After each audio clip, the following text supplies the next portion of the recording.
This channel does not promote any violence, harmful, or illegal activities. All content provided by this channel is meant for an educational purpose only. সকলকে স্বাগত সংবাদ শিরোনামের পর্দায়। সঙ্গে আমি আছি শ্রেয়া। দলের অনুমতি নিয়ে আসিনি, এসেছি ব্যক্তিগতভাবে। সাহস আছে আপনার দিলীপ ঘোষ। তাহলে কি বলবেন? চোখে চোখ রেখে কথা বলার নামই কি দিলীপ ঘোষ? ছোটবেলা থেকে ভগবানের মন্দিরে যাই, আমি দেখি না কে মন্দির তৈরি করেছে, আমি ভগবানকেই দেখি।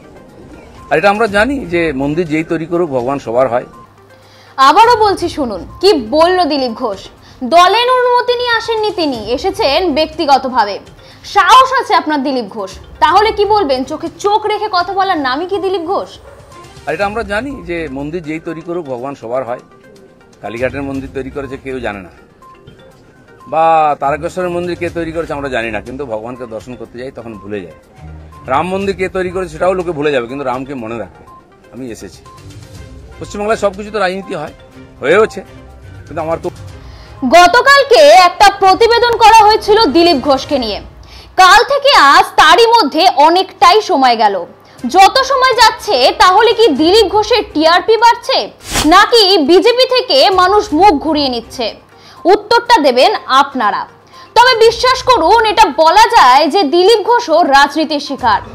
আজ আবারও মর্নিং এ দিলীপ ঘোষকে দেখা গেল সেই পুরনো মেজাজে। তবে একটু চিত্রটা আলাদা, সমুদ্র সৈকতে স্ত্রীকে নিয়ে। আজ অনেক কিছু উল্লেখযোগ্য কথা বললেন তিনি। চলুন এটা আপনাদেরকেও শোনাই। গতকাল দীঘায় জগন্নাথ মন্দির উদ্বোধন হয়েছে, আমরাও তার দর্শনের সুযোগ পেয়েছি। এই ঘটনাকে নিয়ে বহু রকম তর্ক বিতর্ক শুরু হয়ে গেছে। ভগবানকে তর্কের উপরেই রাখা উচিত, কিন্তু অভ্যাসবশত অনেকে বিতর্ক শুরু করেছেন। এবং মজার ব্যাপার, আমি কেন ভগবানের কাছে এসেছি তাতে অনেকের কষ্ট হয়েছে। আমি ছোটবেলা থেকে ভগবানের মন্দিরে যাই, আমি দেখি না কে মন্দির তৈরি করেছে, আমি ভগবানকেই দেখি। আর এটা আমরা জানি যে মন্দির যেই তৈরি করুক ভগবান সবার হয়। তাহলে কি বুঝলেন? অনেকগুলো কথা বললেন তিনি, কিন্তু তার মধ্যে 2 থেকে 3টে কথা বলি। আমি সময় অনুযায়ী শত্রু, মিত্র পাল্টাই না। আমাকে নিয়ে অনেক সমালোচনা হয়, দলের লোকেরা ভুল বোঝে। এই কথাটাই শুনুন তার মুখ থেকে। মানুষ জানে দিলীপ ঘোষ কি করেছে, দিলীপ ঘোষ কি। আমার মন আর মুখ এক। আমি পর্দার আড়ালে কথা বলি না, কোন নেতার সঙ্গে বন্ধ ঘরে মিশি না, আমি সে যেই নেতা হোক। আমি চৌরাস্তায় দাঁড়িয়ে কথা বলি, ক্যামেরার সামনে কথা বলি। এটা দিলীপ ঘোষ। তাতে যদি কারো কষ্ট আমার কিছু করার নেই। দিলীপ ঘোষের মিশন ঠিক আছে, দিলীপ ঘোষ পাল্টাবে না, তার নীতি পাল্টাবে না। দিলীপ ঘোষ বাংলায় পাল্টাতে এসছে, অর্ধেকটা হয়ে গেছে। যারা কোনোদিন পার্টির জন্য কন্ট্রিবিউশন করেননি তারা বুঝবেন না বিজেপি কি, দিলীপ ঘোষ কি। সেই জন্য কষ্ট পাওয়ার কোনো কারণ নেই। দিলীপ ঘোষ আছে, দিলীপ ঘোষ থাকবে যতদিন পার্টির প্রয়োজন হবে। যে কর্মীরা আবেগে ভাসছেন, আবেগে ভাসার সময় নয়। যদি সত্যি সংকট আছে লড়াই করুন। আর বিজেপির কর্মীদের উপর আক্রমণ, হিন্দুর উপর আক্রমণ ভারতবর্ষে প্রথমবার হয়েছে। আজ যারা বড় বড় কথা বলছেন তারা হিন্দুর জন্য কতটা লড়াই করেছেন, কি ত্যাগ করেছেন। 4 পয়সার ত্যাগ নেই। বিজেপিতে কামাতে এসছেন, কামানো কমে যাচ্ছে। আমি দোকান সাজিয়ে দিয়েছিলাম 77টা এমএলএ দিয়ে। 1 ডজন এমএলএ আজকে নাই কেন? এমপি কোথায় গেল? জেলা পরিষদ সমিতির প্রধান চলে যাচ্ছে কেন? জবাব কে দেবে? 21-এর পর থেকে বিজেপির নামছে। 19 সালে বিজেপি 41% ভোট পেয়েছিল, এবং আজ অনেক নেতা আমাদের পার্টিতে তার বিরুদ্ধে লড়াই করে আমরা পার্টিকে বাড়িয়েছিলাম। অনেকে প্রশ্ন করছেন, 41% ভোট আর 121টা বিধানসভায় আমরা লিড নিয়েছিলাম। 5 বছর পরে 24 সালের ইলেকশনে সেই ভোট 39% নেমেছে, আর 91টা বিধানসভায় আমরা লিড পেয়েছি। পার্টি এগোচ্ছে না পিছোচ্ছে? আমরা হার জিততে ভুলে গেছি 21 সালের পরে। প্রশ্ন করুন, পাবলিক প্রশ্ন করছে। দিলীপ ঘোষের এটাই প্রশ্ন আছে। যারা আমাকে প্রশ্ন করছেন আমি তাদের দিকে প্রশ্ন করছি। আপনারা তো নীতি শেখাচ্ছেন, রাজনীতি শেখাচ্ছেন, হিন্দুত্ব শেখাচ্ছেন, কি দিয়েছেন সমাজ? কেন পার্টি নেমে গেছে? 250 লোকের প্রাণের বিনিময়ে যে পার্টি দাঁড় করিয়েছিলাম সে পার্টি কোথায় আজকে? কেন হারছি আমরা? কেন লোকে চিৎকার করছে? আর এই দালালরা যেদিন থেকে পার্টিতে এসছে বিজেপির গন্ধও চলে গেছে, বিজেপির স্বাদও চলে গেছে। তাহলে কি বলবেন? এটা কি সেই পরিবর্তনের ঝড়? মেদিনীপুর থেকে বর্ধমানে গিয়ে ইচ্ছার বিরুদ্ধে গিয়ে লড়াই করা, নাকি দল বদলকারীদের বঙ্গ বিজেপিতে পদ দেওয়া? এখন বাংলায় যা পরিস্থিতি, তাতে দিলীপ ঘোষের আজকের কথা কেউ কেউ গুরুত্ব না দিলেও বিজেপির এক শ্রেণীর মানুষের কাছে এই দিলীপ ঘোষই কিন্তু নেতা বলা যেতে পারে। আজকের অনেক বিজেপি নেতা কিন্তু বড় বড় কথা বলছে তাদেরকে নিয়ে। এটা মনে রাখতে হবে, 2019 সালের এই জয় কিন্তু দিলীপ ঘোষই এনেছিলেন। আজকে সকালে কিন্তু শোনা গেল দিলীপ ঘোষের গলায় আক্ষেপের সুর, যা আজকের বঙ্গ বিজেপিতে ভাবাবে। 2019 সালে নিজের হাতে সাজানো বিজেপির বাগান আজ নিঃস্ব হয়ে গেছে। 77টা বিধায়ক, 19 জন সাংসদ তৈরি করেছিলাম। 2057 জন কর্মীর রক্তের বিনিময়ে সংগঠন গড়ে উঠেছিল। আজ সব কোথায় যেন গিয়ে ঠেকেছে। দল কোথায় হারাচ্ছে, নেতাকর্মীরা দল ছাড়ছে, এর দায় কে নেবে?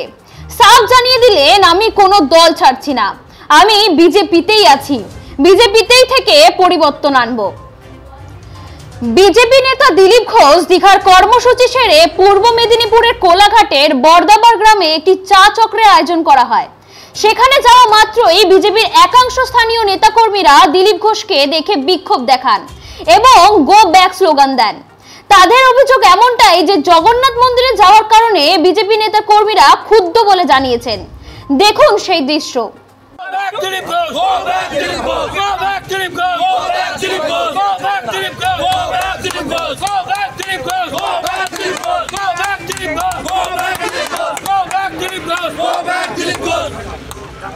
অন্যদিকে অন্য চিত্র, একের পর এক পরিবর্তন দেখা যাচ্ছে দিলীপ ঘোষকে কেন্দ্র করে।